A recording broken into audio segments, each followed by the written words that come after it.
Hello everyone, welcome back on my channel. 12th class मैं आपके लिए लेके आई हूँ इकोनॉमिक्स की एक और नई वीडियो। इकोनॉमिक्स में हम डिस्कस कर रहे थे chapter number 4, determination of income and employment. Student, लगभग चैप्टर हमारा कवर अप हो चुका है। ये लास्ट दो टॉपिक बचते हैं जो आज की क्लास में हम डिस्कस कर लेंगे। एक हमारा टॉपिक रहेगा इक्विलिब्रियम लेवल क्या होता है, कि कहाँ पर इक्विलिब्रियम होता है। मीन्स जहाँ पर हमारे एग्रीगेट डिमांड और सप्लाई इक्वल होंगी, सेविंग और इन्वेस्टमेंट इक्वल होंगी। सेविंग और इन्वेस्टमेंट जब इक्वल हो जाती है दैट मीन क्या होता है, वो इक्विलिब्रियम लेवल होता है। उसके बाद जो हमारा लास्ट टॉपिक बचेगा वो हम देख लेंगे आज की क्लास में, method to control excess demand and deficit demand. कि भाई कौन कौन से मेथड होते हैं कि हम जो एक्सेस डिमांड होती है और जो डेफिसिट मतलब बहुत ही ज़्यादा डिमांड और बहुत ही कम डिमांड को हम कंट्रोल कर पाएंगे। इजीली समझेंगे, बिल्कुल इजी लैंग्वेज में। Okay, let's start with equilibrium level. Equilibrium level मैंने अभी बताया था जहाँ पर एग्रीगेट डिमांड किसके इक्वल होंगी, एग्रीगेट सप्लाई के, या हम कह सकते हैं जहाँ पर सेविंग इक्वल टू होंगी इन्वेस्टमेंट के। दैट मीन वो हमारा हो जाएगा equilibrium level. Means equilibrium level of income is determined only at the point where AD aggregate demand is equal to aggregate supply और saving is equal to investment. Like this, the flow of goods and services in the economy is equal to the, जो हमारी goods और services का flow है वो किसके equal हो, demand for goods and services. जितनी डिमांड की थी उतनी हमने सप्लाई कर दी कस्टमर को, दैट मीन वो लेवल होगा equilibrium level. But it can not always be at full employment level. लेकिन इसको ये नहीं कह सकते कि जितनी कस्टमर ने डिमांड की थी उसको उतनी ही सप्लाई हमने दे दी तो वो फुल एम्प्लॉयमेंट लेवल होगा। Also as it can be less than the full employment, ये फुल एम्प्लॉयमेंट से कम भी हो सकता है। ओके, फुल एम्प्लॉयमेंट देख लो क्या होती है। फुल एम्प्लॉयमेंट एक ऐसी सिचुएशन होती है जहाँ पर जितने भी एबल पर्सन होते हैं उनको काम दे दिया जाए उनकी विलिंग के अकॉर्डिंग, वो फुल एम्प्लॉयमेंट होता है।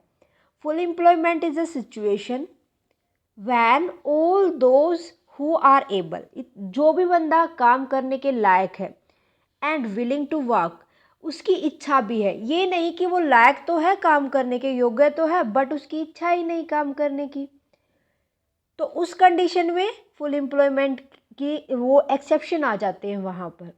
यहाँ पर वो काम करने के एबल भी होना चाहिए और विलिंग भी, उसके अंदर इच्छा भी होनी चाहिए।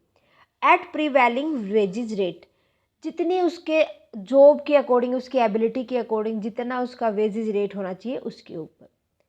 Gate the opportunity to work, उसको काम करने के अवसर मिले, दैट इज फुल एम्प्लॉयमेंट। उसके बाद आता है वॉलेंट्री अनएम्प्लॉयमेंट।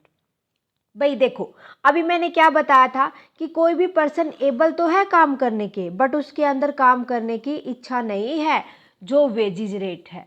मीन्स क्या कहा गया है कि वो काम करने के लिए तैयार भी है, लेकिन जो उसको उसके लिए वेजेस तैयार किया गया, जो उसके लिए सैलरी है उसके ऊपर वो काम करना नहीं चाहेगा, उसकी इच्छा नहीं है, वो क्या हो जाएगा, वॉलेंट्री अनएम्प्लॉयमेंट।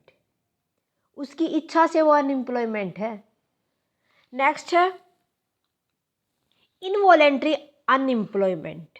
देखो ये सिचुएशन क्या होती है, कोई वर्कर एबल तो है और उस रेट, जो वेजेस रेट है उसके ऊपर वो काम भी करना चाहता है, बट उसको काम ही नहीं मिल रहा। काम हर वो वेजेस रेट पर करना चाहता है बट उसको काम ही नहीं मिल रहा, वो हो जाएगा involuntary unemployment. Is a situation where worker is able and willing to work at prevailing wages rate but does not get work. लेकिन उसको काम नहीं मिल रहा भाई, वो 10,000 पे भी काम करने के लिए तैयार है और वो उस जॉब के लिए एबल भी है, बट उसको जॉब ही नहीं मिल रही, वो इनवॉलेंट्री अनएम्प्लॉयमेंट होगा।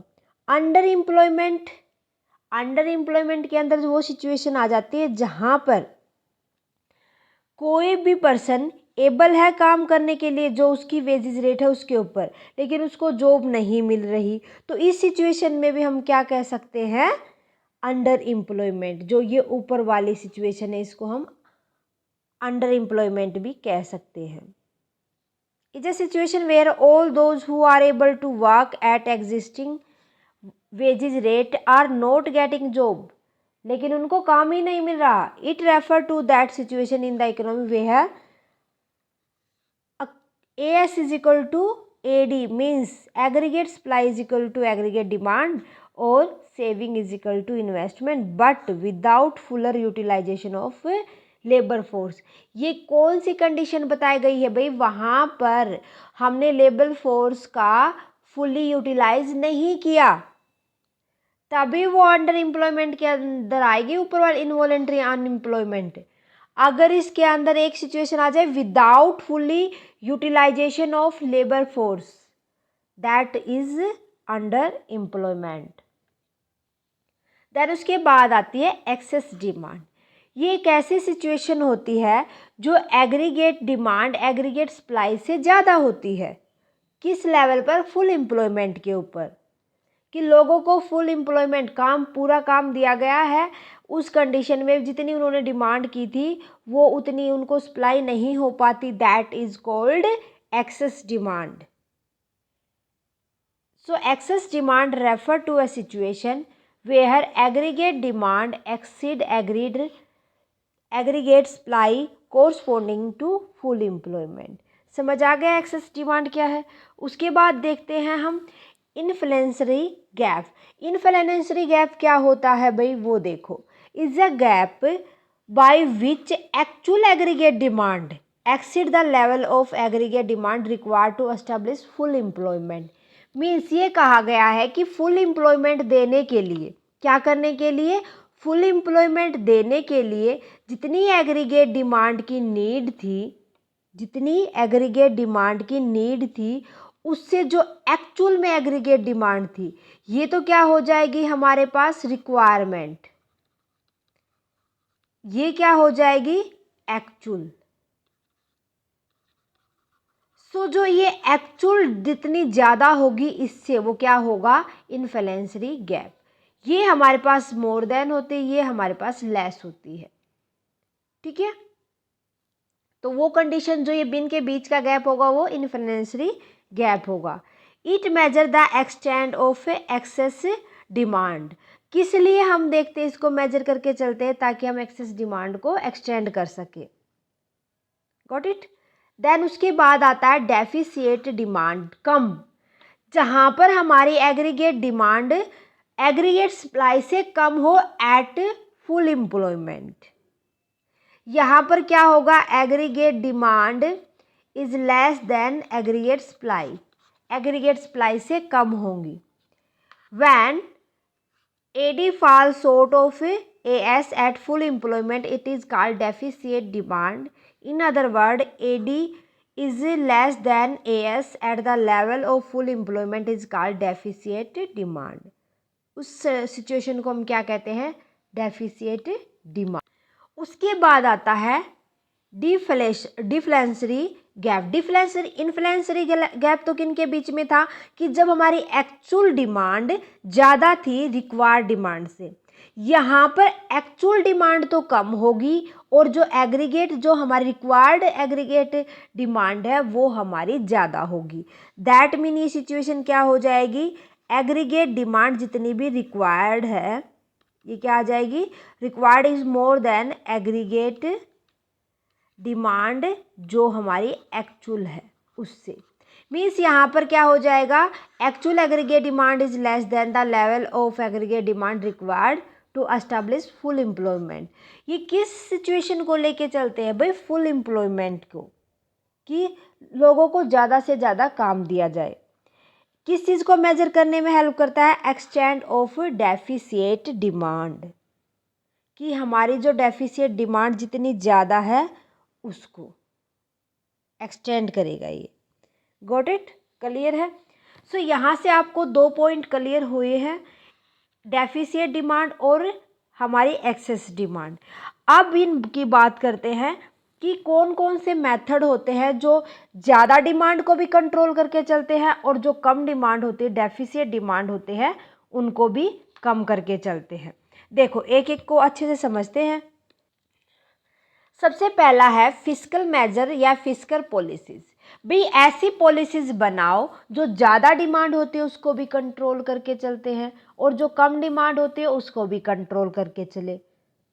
जो हमारी फाइनेंशियल पोजीशन पॉलिसीज़ होती हैं उनके अंदर फर्स्ट पॉलिसी लेके चलेंगे चेंज इन टैक्सेस, कि हमें टैक्स रेट जो है जितनी भी गुड्स और सर्विसेज के ऊपर है वो हमें इस हिसाब से, जितनी गुड्स और सर्विसेज के ऊपर है इस हिसाब से हमें सेट करनी चाहिए कि जो कस्टमर है ना तो ज़्यादा डिमांड करे ना उसके रिगार्डिंग कम डिमांड करे। अगर उसको ये लगेगा कि मुझे टी के ऊपर ज़्यादा टैक्स पे करना है तो वो क्या करेगा, कॉफ़ी के ऊपर स्विच कर जाएगा, है ना। और अगर उसको लगेगा कि पेट्रोल हमारा ज़्यादा, पेट्रोल के ऊपर ज़्यादा टैक्सेस वगैरह है तो वो अपनी बाइक गाड़ी को चलाना कम कर देगा। तो इस तरीके से अगर हमें एक्सेस डिमांड और एक्सेस डेफिसिट डिमांड को कंट्रोल करना है तो हमें टैक्स रेट्स के अंदर चेंजेस कर देने चाहिए। ठीक है। नेक्स्ट है change in public expenditure.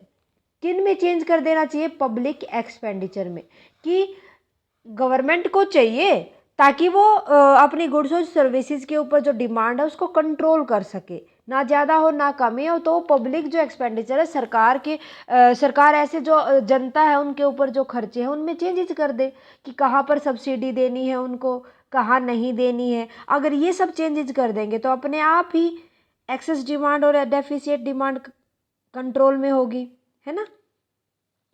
Next है चेंज इन पब्लिक बोरोइंग। किसके अंदर, पब्लिक को उधार देने के अंदर चेंज कर दे देना चाहिए। उसके अंदर जो पॉलिसीज़ है उनको अंडर मेंटेन रखना चाहिए ताकि ना तो पब्लिक ज़्यादा उधार ले गवर्नमेंट से। अगर ज़्यादा गवर्नमेंट से उधार लेगी पब्लिक तो वो भी गवर्नमेंट लॉस में जाएगी। ठीक है। तो चेंज करना चाहिए इन पॉलिसीज़ के अंदर जो पब्लिक को वो लोन देती है, बोरो देती है।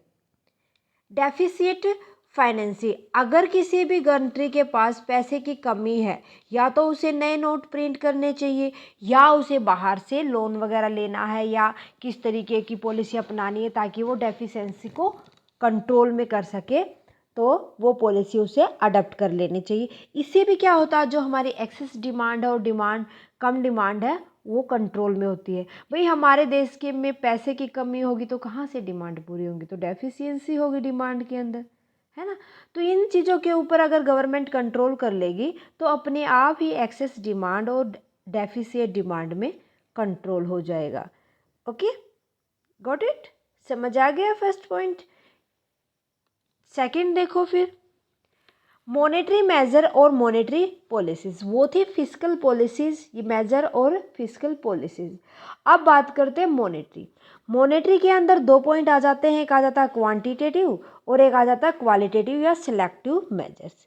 क्वांटिटेटिव जिसको हम नंबर्स में हाउ मैनी में कन्वर्ट कर सकते हैं, कैलकुलेट कर सकते हैं जिसको, वो सबसे पहले हम बात करते हैं बैंक रेट।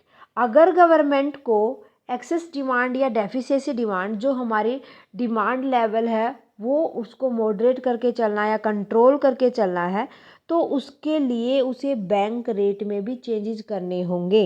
बैंक रेट होते क्या है, एक ऐसी रेट होती, एक ऐसा चार्ज होता है जो सेंट्रल बैंक कॉमर्शियल बैंक से लेता है, जितना भी उसने फंड दिया था उसको उसके ऊपर। अब बैंक रेट कौन लेता है, ये चार्ज किसके द्वारा लिया जाता है, सेंट्रल बैंक लेता है। किन से, to commercial bank, commercial bank से ना। तो अगर इसके ऊपर कंट्रोल कर लेगी गवर्नमेंट, ये रेट फिक्स कर देगी, ना इंक्रीज करेगी ना डिक्रीज करेगी, मेंटेन करके चलेगी, तो उस कंडीशन में एक्सेस डिमांड और जो डेफिसिट डिमांड है वो कंट्रोल कर पाएगी। उसके बाद है cash reserve ratio. Cash reserve ratio पहले तो देखो होती क्या है, कैश रिजर्व रेशो होती है, एक परसेंटेज होती है जो बैंक टोटल डिपॉजिट का अपने पास कैश में रखता है, या हम कह सकते हैं लिक्विडेट करके रखता है कैश में, वो हमारी कैश रिजर्व रेशो होती है, ताकि उसको किसी भी टाइम नीड हो तो उस कैश को वो यूटिलाइज कर सके। ओके, तो जितना percentage of total deposit,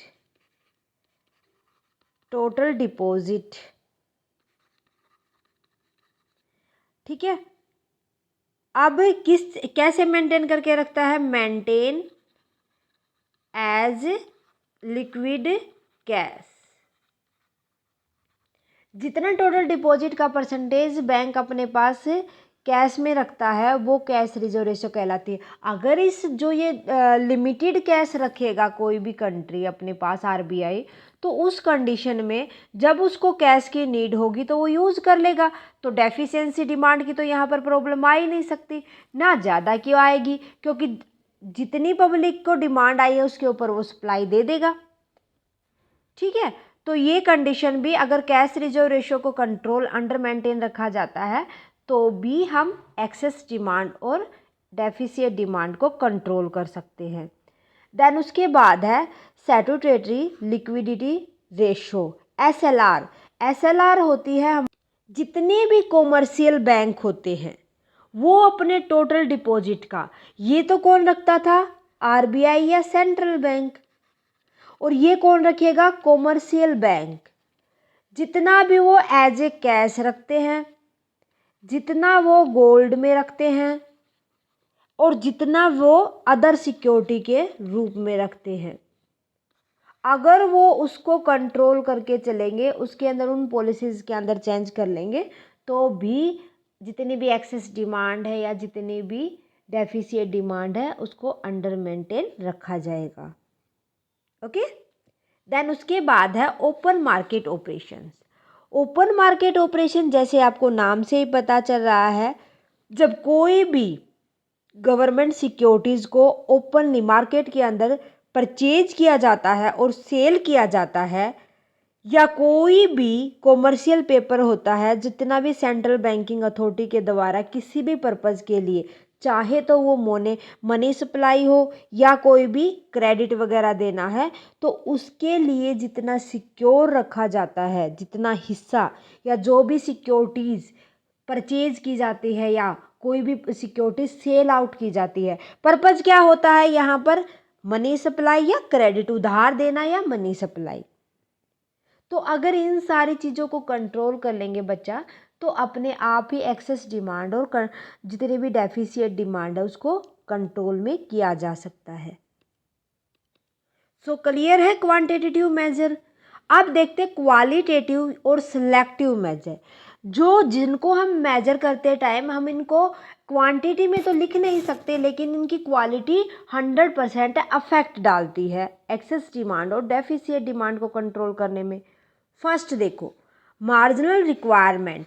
marginal requirement ज़्यादा कुछ नहीं होता, ये डिफरेंसेस होता है जितने की सिक्योरिटी, जितने की कोलेट्रल सिक्योरिटी हमने, कोलेट्रल सिक्योरिटी होती क्या है, जितना हमने लोन लिया था उसके ऊपर जो सिक्योरिटी जमा करवाई थी वो, उसकी करंट वैल्यू और जो हमने लोन लिया था वो, उनके बीच का डिफरेंस होता है मार्जिनल रिक्वायरमेंट।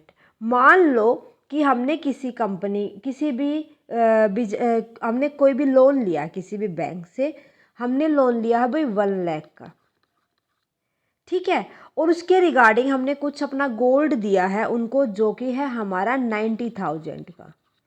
सो जो ये 10,000 का डिफरेंस है वो हमारा मार्जिनल रिक्वायरमेंट कहलाएगा।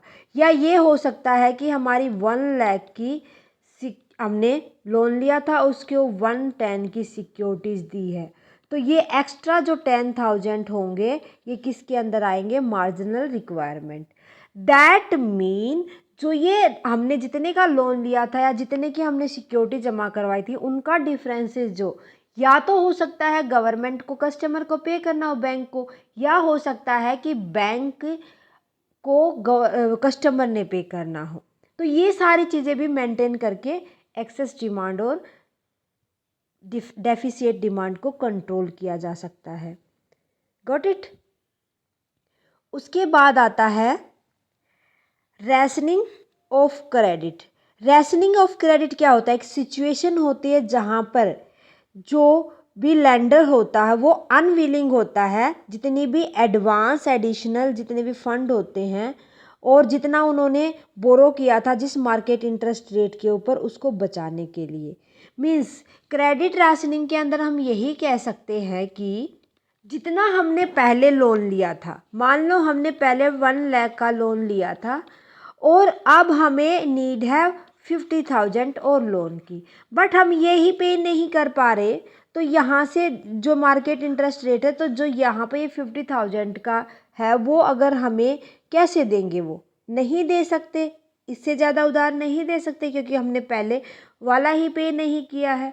तो ये कंडीशन होगी राशनिंग ऑफ क्रेडिट। अगर इन चीज़ों में भी सुधार किया जाए और कंट्रोल में रखा जाए तो भी एक्सेस डिमांड को, डेफिसिट डिमांड को अंडर कंट्रोल किया जा सकता है। Got it. उसके बाद आता है डायरेक्ट एक्शन। भाई मान लो किसी भी, मान लो ये एक तरीके का फॉर्म होता है, एक प्रोटेक्शन फॉर्म होता है। मान लो कि किसी भी कंपनी में कोई भी फिजिकली, मान लो फिजिकली या हम कह सकते हैं नेगोशिएशन वगैरह है या मान लो स्ट्राइक वगैरह की गई है, तो इन चीज़ों को कंट्रोल करने के लिए एक डायरेक्ट एक्शन होता है, मीन्स एक प्रोटेक्शन फॉर्म होता है जो यूज किया जाता है। सो इसको भी अगर हम सुधार कर देंगे इसके अंदर भी कि जितनी भी अनविलिंग स्ट्राइक वगैरह है वो ना हो, जितने भी अनविलिंग मतलब कोई भी एक्शन होते, कोई भी नेगोशिएशन होता है, कोई भी डिस्कशन होता है अनविलिंग, ये सारी चीज़ें ना हो।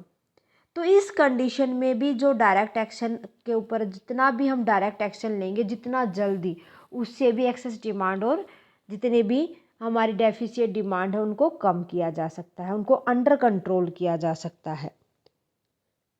Got it. उसके बाद आता है मोरल सुएशन। मोरल सुएशन के अंदर यही बताया जाता है कि अगर मोरल सुएशन बेटर होगा तो भी हम जितने भी गुड्स और सर्विसेज के रिगार्डिंग हम अपनी रिगार्डिंग मीन्स ये ना पॉइंट ये याद रखना कि जितनी भी डिमांड होगी उसके रिगार्डिंग उतनी सप्लाई कर दी जाएगी।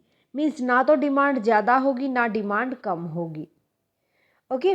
सो पहले तो हमें ये पता होना चाहिए मोरल सुएशन होता क्या है।